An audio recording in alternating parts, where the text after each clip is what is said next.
Buenos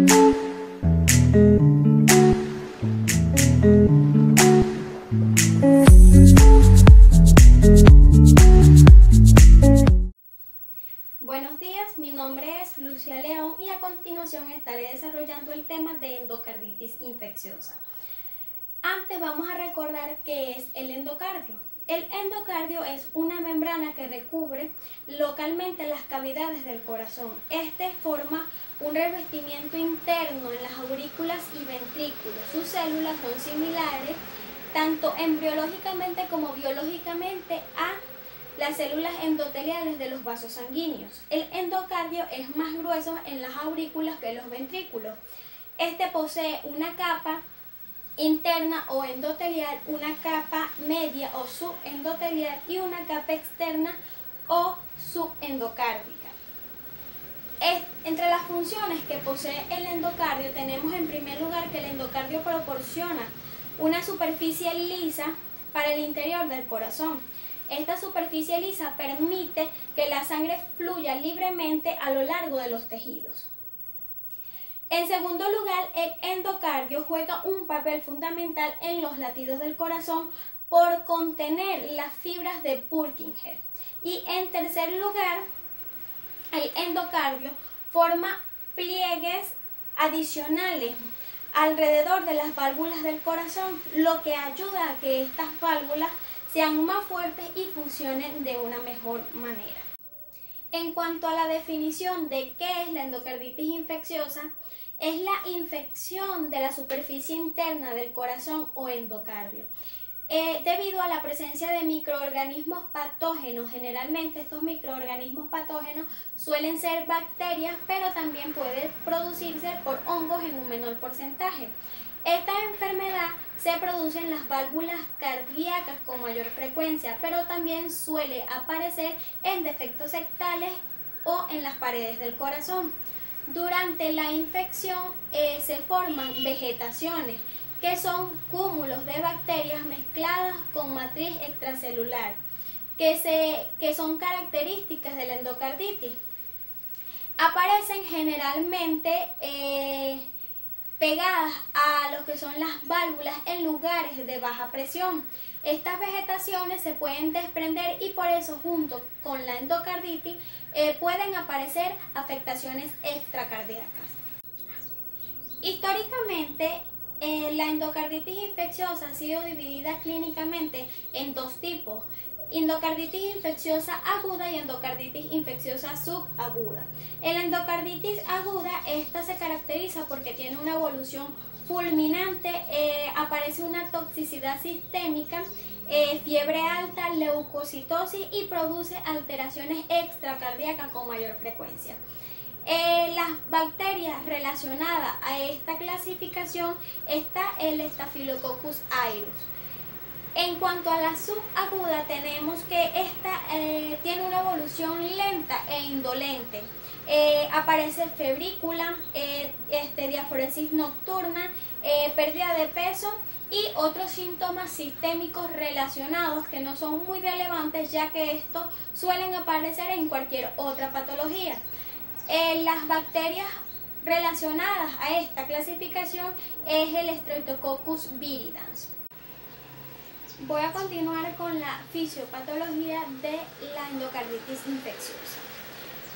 Primero tenemos que hay una alteración estructural del endocardio. En la mayoría de los casos de endocarditis infecciosa hay una cardiopatía previa, generalmente una cardiopatía estructural. En este caso, esto es una representación esquemática del endocardio. Tenemos que las alteraciones estructurales del endocardio pueden ser varias, como por ejemplo defectos genéticos. En este caso tenemos tetralogía de Fallot, una válvula aórtica bicúspide. También te puede haber el conducto arterioso persistente. Pueden ser factores genéticos que predisponen la aparición de una endocarditis infecciosa.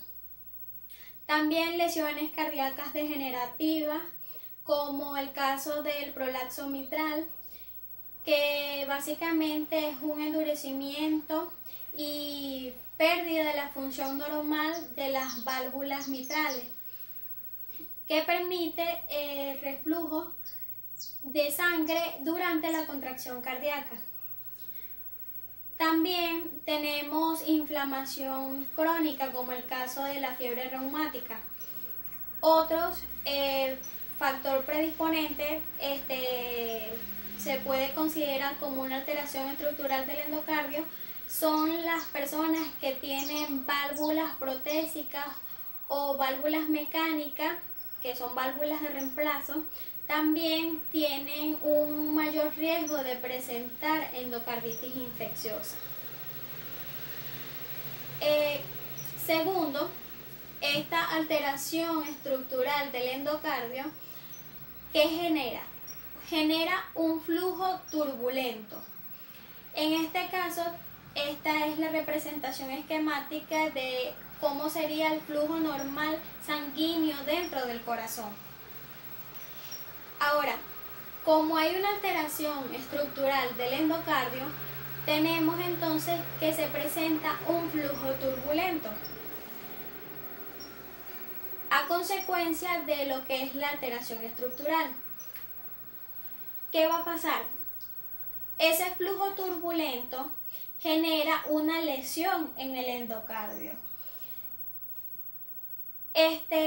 Lo que va a pasar es que esta lesión en el endocardio genera la activación de diferentes mecanismos de reparación que van a generar un aumento de depósitos de plaquetas, fibronectina y fibrina. Estos depósitos entonces son estructuras que se conocen como ETNB, por sus siglas, endocarditis trombótica no bacteriana.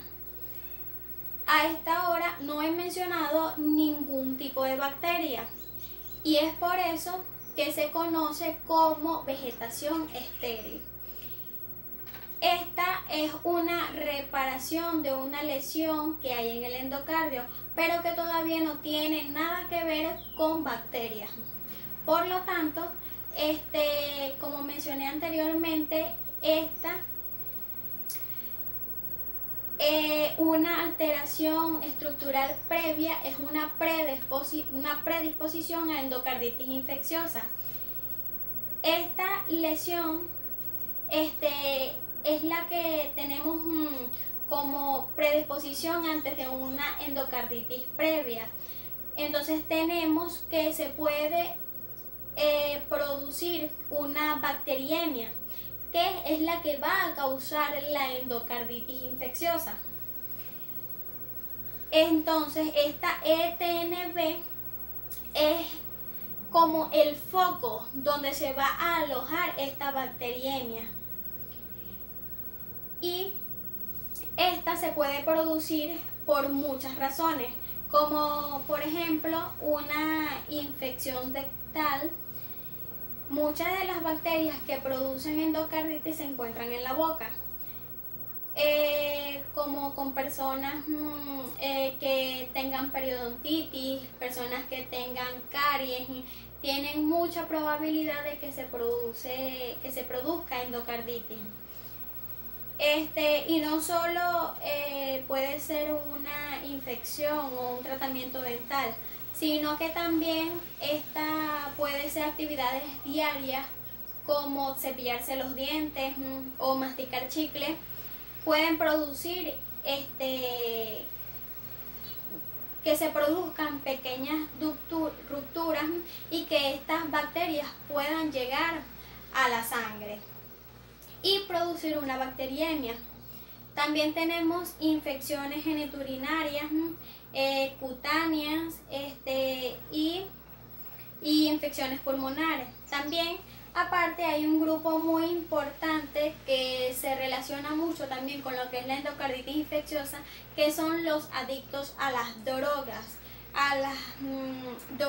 inyectables o cutáneas. Estas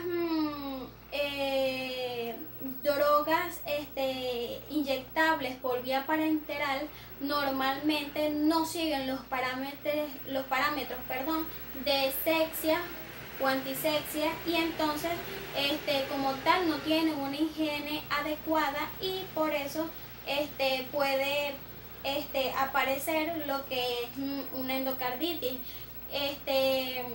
También en diversos estudios se ha demostrado que esas drogas que se consiguen en la calle de manera endógena, ellas mismas ya poseen cantidades de bacterias que por sí solas pueden provocar una bacteriemia y predisponer a lo que es la endocarditis. Otro grupo de eventos que puede provocar una bacteriemia pueden ser los tratamientos médicos que tenemos. La endocarditis puede ser también una infección nosocomial iatrogénica, porque producto de un tratamiento médico se le produce una enfermedad al paciente, como por ejemplo los marcapasos, catéter, también los procesos de diálisis, y ese tipo de tratamiento generan la aparición de pequeños traumas, predisponen a la aparición de una bacteriemia. Entonces, después que ya hay una bacteriemia o hay una bacteria por producir endocarditis en la sangre, se puede adherir a lo que es la estructura de la endocarditis trombótica no bacteriana. En este caso, hay un ejemplo que les voy a colocar como lo que es el Streptococcus de manera general como familia. Esta viene siendo la segunda causa de endocarditis infecciosa. Entonces, este Streptococcus tiene dos sustancias que son factores de virulencia. Por eso son tan frecuentes en la endocarditis infecciosa, porque ella produce dextrano, que es un polisacárido que estas producen, y fima, que es una adhesina que ayuda a adherirse a esta ETNB, y entonces inicia lo que es la patogenia de la endocarditis. Después que se tiene una bacteriemia, ellas se adhieren a la ETNB, y entonces ya después de una vez que están adheridas a la parte del endocardio que está dañada, y esta viene ya después el último proceso, que es el de colonización y formación de vegetación. Estas bacterias adheridas al endocardio se reproducen con mayor facilidad y generalmente buscando lugares de baja presión en el endocardio o válvulas cardíacas. Entonces, estas ya van a estar cubiertas, este cúmulo de bacterias, por las plaquetas, fibrinas, que le van a dar una cierta estabilidad.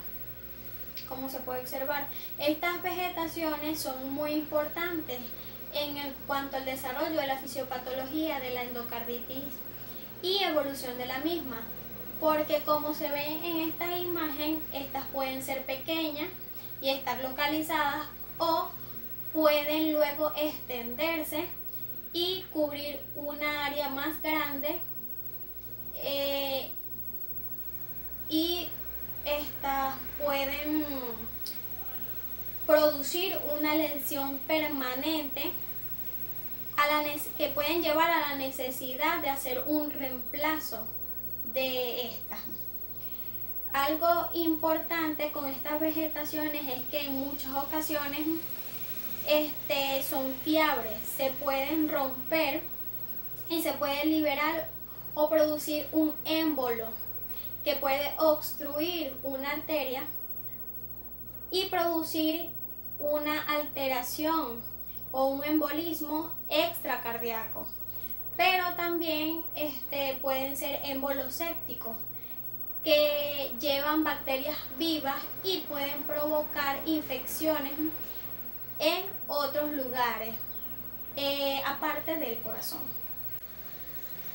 De manera general, la válvula cardíaca más afectada en la endocarditis infecciosa es la válvula mitral, que es la que se afecta con mayor frecuencia. La segunda válvula más afectada es la válvula aórtica. Y el tercer grupo de afectación sería una afectación mixta de válvula mitral y válvula aórtica. Por otro lado, la válvula tricúspide raramente es afectada, pero hay una excepción importante. La válvula tricúspide se afecta en el 52% de las personas adictas a las drogas. Por lo tanto, la válvula mitral es la más afectada en la población general de endocarditis infecciosa, pero la válvula tricúspide es la válvula cardíaca más afectada en personas adictos a las drogas que tienen endocarditis infecciosa. A continuación estaré hablando o dando un repaso breve de las principales bacterias que producen endocarditis. Y aunque son muchos, solo voy a dar un repaso de los más importantes. Primero, la causa más común de endocarditis son los Staphylococcus. Aquí tenemos Staphylococcus aureus, que corresponde al 30% de los casos de endocarditis. Staphylococcus aureus, que es un habitante de la piel y puede producir endocarditis en personas que tengan una afectación cardíaca estructural previa o personas que no tengan una afectación cardíaca previa. También es la bacteria que produce endocarditis con mayor frecuencia en personas adictos a las drogas por vía parenteral. Por otro lado, el Staphylococcus epidermidis es la causa más común de endocarditis infecciosa de válvula prostética, quiere decir de válvulas mecánicas. La segunda causa más común de endocarditis son los Streptococcus. En este caso tenemos los Streptococcus del grupo Viridans, son varios, pero los más importantes son el Mitis, Sanguis, Mutans y Salivarius. Estas bacterias se encuentran principalmente en la cavidad oral y son las que se encargan principalmente el Streptococcus mutans de producir las caries. Por lo tanto, se asocian a los tratamientos dentales y la mala higiene bucal. Ya que estas suelen producirse en personas que tengan cardiopatía previa o una patología estructural anterior, a diferencia del Staphylococcus aureus, que esta puede producirse en las dos, tanto en una persona con patología previa o sin ninguna. También tenemos el Streptococcus bovis o el Streptococcus fecalis, que son habitantes del aparato gastrointestinal y pueden ser patógenos oportunistas por ejemplo, de esta enfermedad, como el cáncer del colon o una enfermedad inflamatoria, pueden entonces atravesar lo que es la mucosa del colon y llegar a la sangre y producir así una bacteriemia, ya que estos tienen tendencia de producir endocarditis y pueden llegar a producirla si sucede esto. Otro grupo de bacterias importantes es que pueden producir endocarditis, aunque solamente se da en el 2% de los casos, son el grupo de bacterias del grupo ASEC. El ASEC es por las siglas de las diferentes bacterias que lo componen. Tenemos Haemophilus, Aribactibacter, Cardiobacterium, Inkenella y Cainella. Finalmente, el último grupo son los hongos. Son aproximadamente menos del 1% de las infecciones por endocarditis y se asocian principalmente al género Candida y Aspergillus.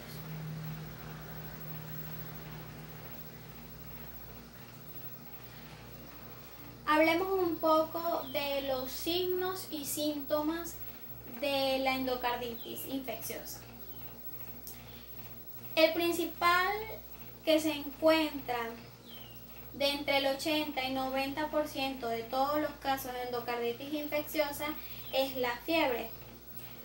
A pesar de que es un signo sistémico, generalmente cuando hay una fiebre que no tiene correlación con ningún foco infeccioso conocido y un paciente tiene historia de que usa drogas por vía parenteral o que tiene una válvula prostética, tiene historia de fiebre reumática, entonces puede ahí o se puede pensar la probabilidad de que esa fiebre sea o esté relacionado con una endocarditis infecciosa. En orden de frecuencia tenemos también el soplo cardíaco, escalofríos y transpiración, anorexia, pérdida del peso, malestar general, embolias arteriales, soplos de insuficiencia cardíaca que puede ser nuevo o uno anterior que ya el paciente tenía pero que se agrava.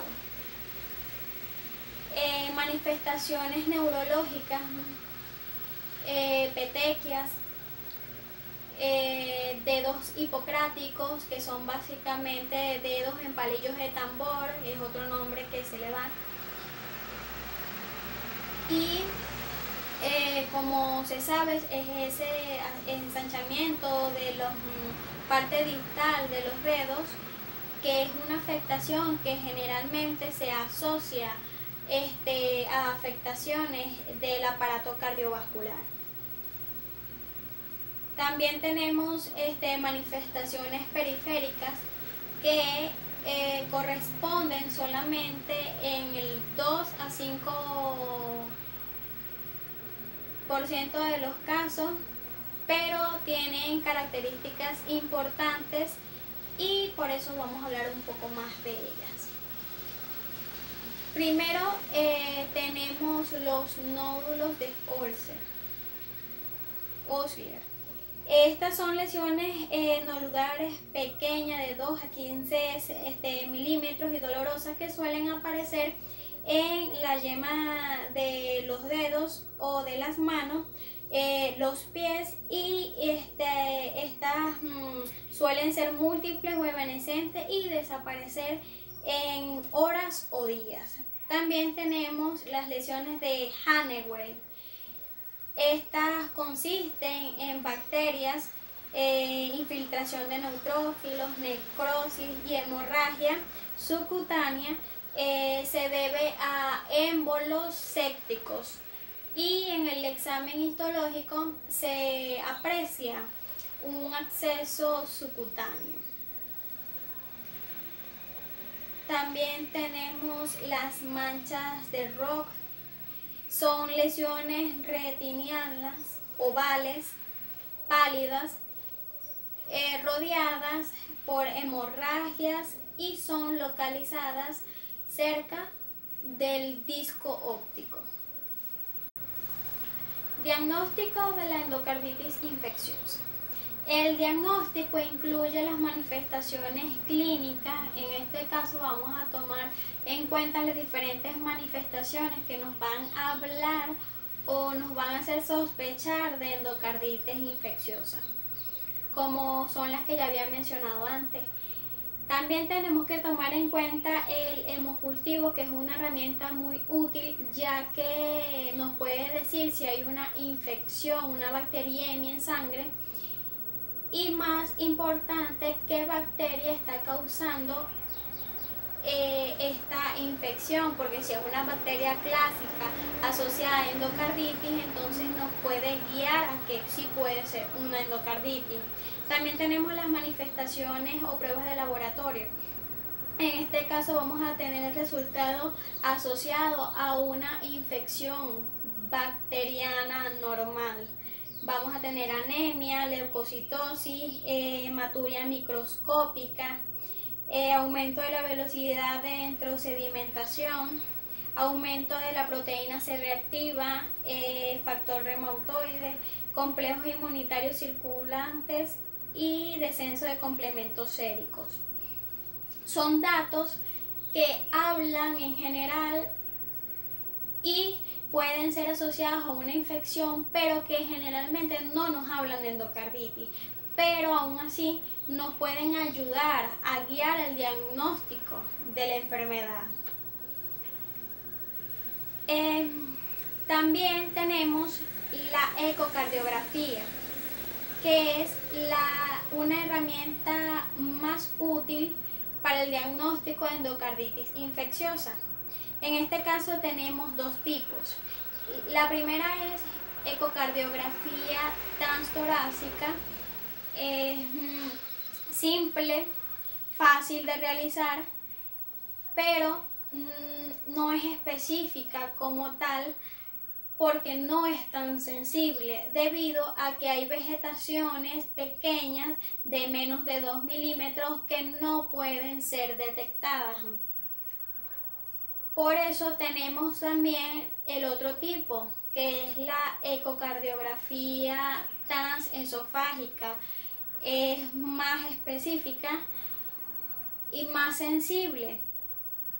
Esta es ideal para diagnosticar a la endocarditis infecciosa en personas que tengan válvulas prostéticas. Esta se puede decir no es la primera que se toma como elección, ya que esta es un poco más invasiva y un poco más fuerte de realizarse y más incómoda para el paciente. Por esto la ecocardiografía transtorácica es la primera de elección. Es específica, aunque no tan sensible, pero si no hay vegetaciones pequeñas, esta normalmente nos puede decir si existe o no una endocarditis infecciosa. Si hay o si se realiza esta ecocardiografía transtorácica y sale negativa y aún se tiene la sospecha de que pueda ser una endocarditis, es allí donde se va a la opción de la ecocardiografía transesofágica, porque es más específica, pero no es la que más se realiza por ser tan invasiva. Manejo de la endocarditis infecciosa. Esta va a estar dada por antibióticos bactericidas a concentraciones óptimas por vía intravenosa. va a poseer en un 10% cultivos negativos. La mayoría de las veces en esta enfermedad se va a desconocer la bacteria causante de la endocarditis. También se va a dar una antibiótico-terapia prolongada por mínimo entre 4 a 6 semanas. Se va a tomar el tiempo desde el primer día que va a salir los hemocultivos negativos. Desde el primer día que sale el hemocultivo negativo, a partir de ahí se va a aplicar lo que es la antibiótico-terapia. Los hemocultivos se van a realizar cada 48 horas y también va a haber una valoración por odontología. En cuanto al manejo empírico de esta, se tiene que va a estar dada por ampicilina 12 gramos por día intravenoso más oxacilina 12 gramos por día intravenoso. Estas van a estar dadas de 4 a 6 dosis, y gentamicina 3 miligramos por kilogramos por día intravenoso en una dosis. Esta es uno de los manejos empíricos que se pueden aplicar en la endocarditis infecciosa. Otra opción de manejo empírico es vancomicina de 30 a 60 miligramos por kilogramos por día intravenoso de 2 a 3 dosis, y también gentamicina 3 miligramos por kilogramos por día intravenoso en una dosis. También hay otras recomendaciones en las cuales recomiendan como primera línea la vancomicina de 15 a 20 miligramos por kilogramos en dosis de 8 a 12 horas. Mayormente se rigen por el primer manejo empírico que les mencioné. En el manejo dirigido vamos a tener que en Streptococcus se va a dar penicilina cristalina por 4 semanas o penicilina cristalina más aminoglucósido por 2 semanas. Esta va a ser la única donde no se va a dar por 4 o 6 semanas, sino nada más por 2 semanas. En Staphylococcus se va a dar oxacilina por 4 a 6 semanas o vancomicina más rifampicina por 4 a 6 semanas. En Enterococcus se va a dar ampicilina más ceftriaxona, y en ASEC ceftriaxona más gentamicina. En cuanto a las complicaciones que puede estar dadas por una endocarditis o en la endocarditis, tenemos complicaciones cardíacas, infecciones metastásicas, neurológicas, renal, musculoesquelética y pulmonares.